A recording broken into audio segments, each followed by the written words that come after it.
Soovin sulle õnnistatud pühapäeva ja uut nädalat. Kindlasti on olnud olukordi, kus sa oled mõelnud, vanaviisi ei saa, aga uutmoodi ka ei taha. Kuid mis saab siis, kui meie ellu tuleb midagi täiesti uut? Kuulakem, kuidas Jeesus sellist olukorda kommenteerib. See on kirjas Luuka evangeeliumis 5. peatükis 33. kuni 39. salmini. Nemad aga ütlesid talle, Johannese jüngrid paastuvad sageli ja peavad palveaegu, nõnda samuti ka variseride jüngrid. Sinu omad aga söövad ja joovad. Jeesus ütles neile, kas te võite peiupoisse panna paastuma sel ajal, kui peigmees on nende juures. Ent päevad tulevad, mil peigmees võetakse neilt ära, küll nad siis paastuvad neil päevil. Aga ta ütles neile ka tähendamissõna. Keegi ei rebi paika uue kuue küljest, et parandada vana kuube. Muidu ta ju rebib uue katki ning paik uue küljest ei sobi vana peale. Ja keegi ei vala värsket veini vanadesse nahklähkritesse, muidu värske vein rebestab lähkrid ja voolab maha ning lähkrid muutuvad kõlbmatuks. Vaid värske vein tuleb valada uutesse lähkritesse ja keegi, kes on joonud vana, ei taha uut, vaid ütleb, vana on maitsvam. See on Jumala sõna ja püha evangeelium. Jeesuse sõnade taust on väga intrigeeriv. Jeesus on kutsutud just Tölner Leevi poolt korraldatud peole, seltskonda, mida toonased usulised juhid aga põlgasid. Variserid ja kirjatundjad on segaduses nüüd ning küsivad Jeesuselt otse. Johannese jüngrid paastuvad sageli ja peavad palveaegu, nõnda samuti ka variseride jüngrid, sinu omad aga söövad ja joovad. Variseride jaoks oli paastumine usulise tubliduse märk.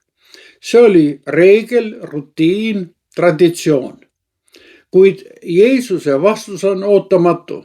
Ta ei räägi reeglitest, vaid suhetest. Ta küsib, kas te võite peiupoisse panna paastuma sel ajal, kui peigmees on nende juures? Hea sõber, Jumala armastus pole midagi ebamäärast. Sellel on alati nimi ja nägu ja siin on see nimi Jeesus Kristus.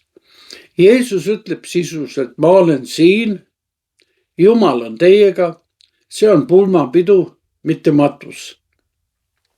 Kristlus ei ole reeglid ja enesepiitsutamine, vaid rõõm elama Jumala ligiolust.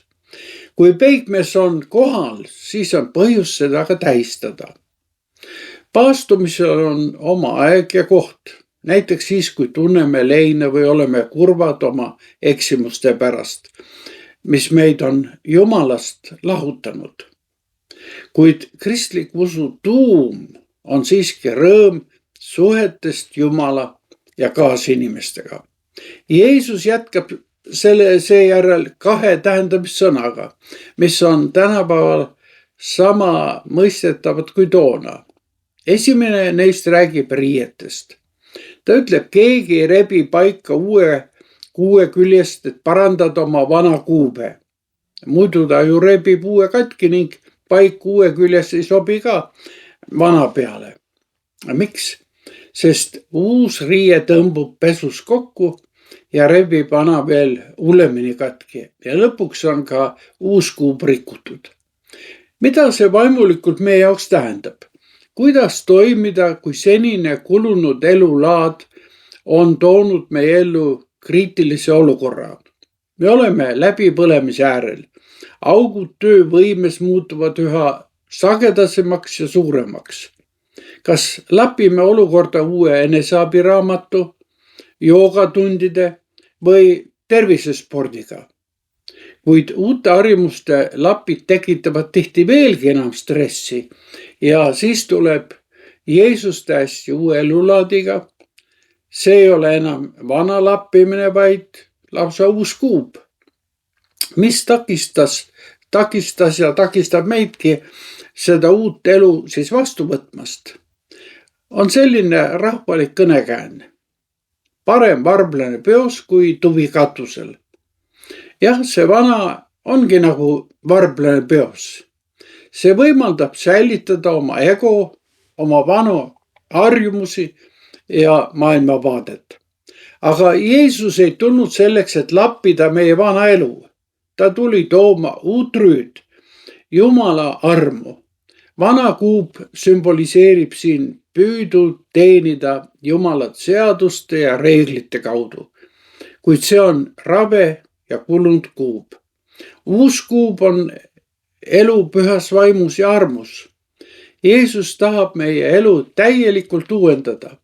Ta ei taha olla vaid kristliku moraali lapike vana elu kulunud kuuel. Ja nüüd jõuame teise pildini, mis räägib uuest veinist ja vanadest lähkritest. Antiikajal hoiti veini nahkkastjates. Uus vein kääris ja eritas gaase ja selle tõttu pidi lähkri nahk olema pehme, paenduv, veniv. Vana nahk oli aga kivistunud ja rabe. Kui valada sinna käärivat veini, siis lõhub see lähkri. Uus vein on püha vaimu vägi, evangeeliumi sisu ja tõde. See on dünaamiline ja elav. Lähkrid on meie kiriklikud või koguduslikud struktuurid, harjumused ja viisid, kuidas me oma usku väljendame. Kuid see võib olla ka eluaegne amet või positsioon, mida uus elu näib ohustavat. Jeesus aga hoiatab meid, kui meie süda ja harjumused muutuvad jäigaks, nagu vanad lähkrid, ei saa püha vaim seal tegutseda ilma midagi lõhkumata. Kas sinu nahkkastjad on piisavalt paindlikud, et mahutada seda, mida Jumal tahab sinu elus teha? Jeesus lõpetab oma sõnumi inimliku tõdemusega. Keegi, kes on joonud vana, ei taha uut, vaid ütleb, vana on maitsvam. Jeesus nagu ütleks siin, ma saan aru küll, miks te vastu panete. Te olete vanaga harjunud. See on nagu varblane peos, nii-öelda kindla peale minek. Uus vein tundub kuidagi hapuna. Ühesõnaga, harjumuste ja traditsioonide mõju tõrgub vastu kõigele uuele, mida Jumal tahaks meile pakkuda. Jah, vana on tuttav. Vana on alati turvaline. Muutused on aga alati hirmutavad. Me kaldume ikka jälle ütlema, me oleme alati teinud nii ja naa. Ja see on olnud parem. Kuid tuvi katuselt ootab, et maanduda meie südametes ja eludes. Hea sõber, tänane evangeelium annab meile kaasa 3 mõtet. Kristlik usk ei ole reeglite rägastik, vaid suhe peigmehega. Jeesus tahab sulle anda uue elu, mitte lappida senise elu auklikku kuube ja ole paindlik, lase Jumalal püha vaimu läbi uuendada oma südant ja elulaadi. Palvetagem. Issand, anna andeks, kui oleme klammerdunud tühjade vormide ja harjumuste külge. Muuda meie süda taas pehmeks ja paindlikuks, et võiksime vastu võtta sinu vaimu ja rõõmustada uue elu üle koos sinuga. Isa, Poja ja Püha Vaimu nimel. Aamen.